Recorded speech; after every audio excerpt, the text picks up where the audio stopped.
Iran tuding Arab Saudi punya rencana nuklir rahasia.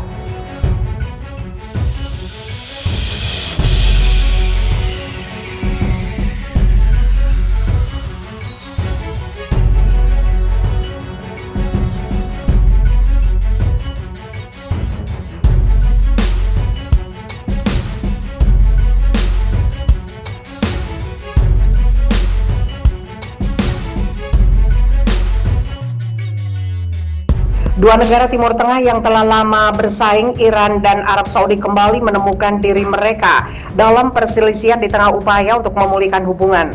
Terbaru, kedua pejabat negara itu berbalas pantun terkait program nuklir Iran. Duta Besar Iran untuk Badan Energi Atom Internasional, Kazem Garibabadi, meminta pengawas nuklir internasional itu untuk memeriksa aktivitas nuklir Arab Saudi. Untuk Kerajaan Arab Saudi, IAEA tidak diberikan otoritas verifikasi minimum yang diperlukan.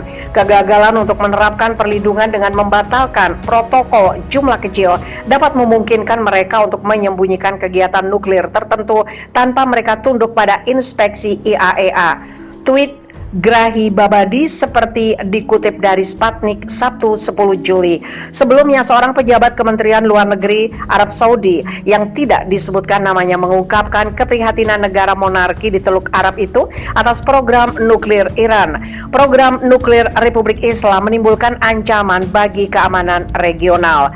Riyadh sangat prihatin dengan peningkatan laju aktivitas nuklir Iran dan pengembangan kemampuan yang tidak konsisten dengan tujuan damai, kata pejabat itu. Pejabat tersebut menyebutkan bahwa Arab Saudi menganggap rencana Iran untuk memproduksi 60% uranium yang diperkaya murni dan 20% logam uranium kemurnian untuk menimbulkan ancaman yang meningkat terhadap rezim non-proliferasi dan untuk menghambat upaya untuk mencapai kesepakatan nuklir komprehensif yang menjamin global dan keamanan dan stabilitas regional.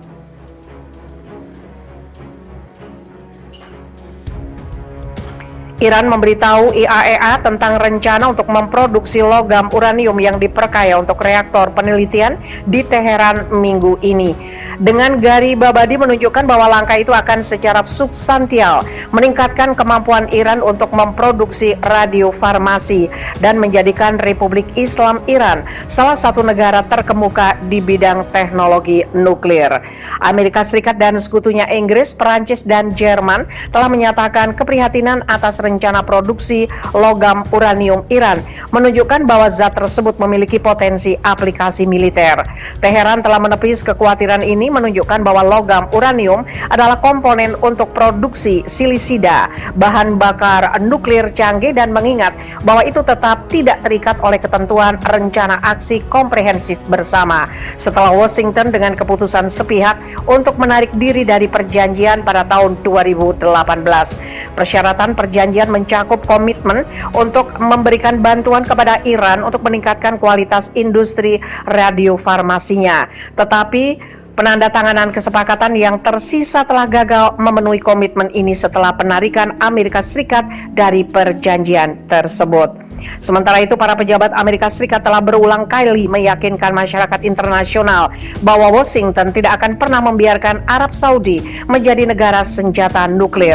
Menunjukkan perkembangan seperti itu akan mengancam keamanan Israel, satu-satunya negara di Timur Tengah yang diduga memiliki senjata nuklir. Riyadh memulai pembangunan reaktor riset pertamanya di kota Raja Abdul Aziz untuk sains dan teknologi pada tahun 2020 dan membangun fasilitas untuk ekstraksi kue kuning uranium dari biji uranium di kota terpencil di barat laut negara itu pada tahun yang sama. Pada bulan September 2020, media Inggris melaporkan bahwa Sekdom mungkin telah mengumpulkan cukup biji uranium untuk menghasilkan bahan-bahan nuklir, dan ahli geologi telah menemukan deposit biji uranium di 3 lokasi terpisah di seluruh negeri. Dalam perkembangan terkait, media Amerika Serikat telah melaporkan bahwa badan-badan intelijen telah melihat apa yang tampaknya menjadi situs nuklir yang tidak diumumkan di dekat kota Arab Saudi Al-Uyainah. Arab Saudi adalah penanda tanganan perjanjian non-proliferasi dan belum menyatakan secara terbuka ambisi untuk membangun senjata nuklir.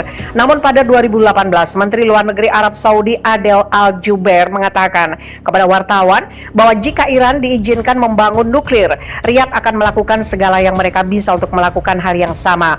Teheran telah lama mengatakan bahwa mereka tidak memiliki rencana untuk memiliki senjata nuklir dengan program nuklirnya sangat terbatas pada kegiatan komersial damai dan sesuai dengan hukum internasional.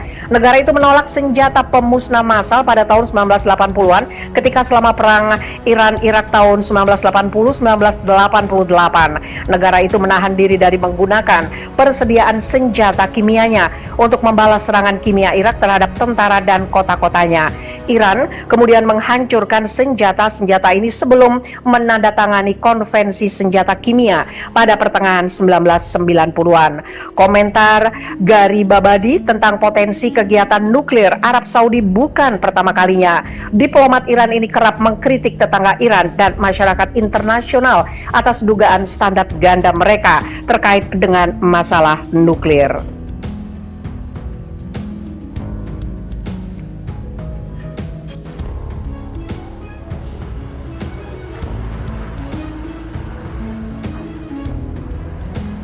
Pentagon sangat khawatir dengan serangan di Irak dan Suriah. Pentagon mengaku sangat khawatir dengan serangkaian serangan terhadap personel Amerika Serikat di Irak dan Suriah akhir-akhir ini.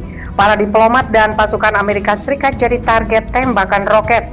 Pada Rabu 7 Juli lalu, 3 roket dan sebuah drone mengincar personel Amerika Serikat di dua negara itu. Sebanyak 14 roket juga menghantam pangkalan udara Irak yang menampung pasukan Amerika Serikat, melukai 2 orang prajurit Amerika Serikat. Hingga saat ini belum ada kelompok yang mengaku bertanggung jawab atas serangan tersebut. Namun pakar yakin serangan ini bagian dari operasi milisi bersenjata yang didukung Iran. Mereka menggunakan senjata mematikan.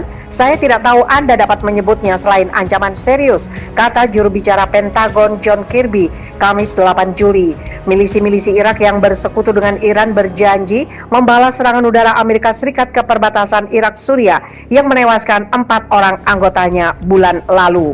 Iran membantah membantu serangan ke pasukan Amerika Serikat di Iran dan Suriah, namun mengecam serangan udara Amerika Serikat ke kelompok-kelompok yang mereka dukung.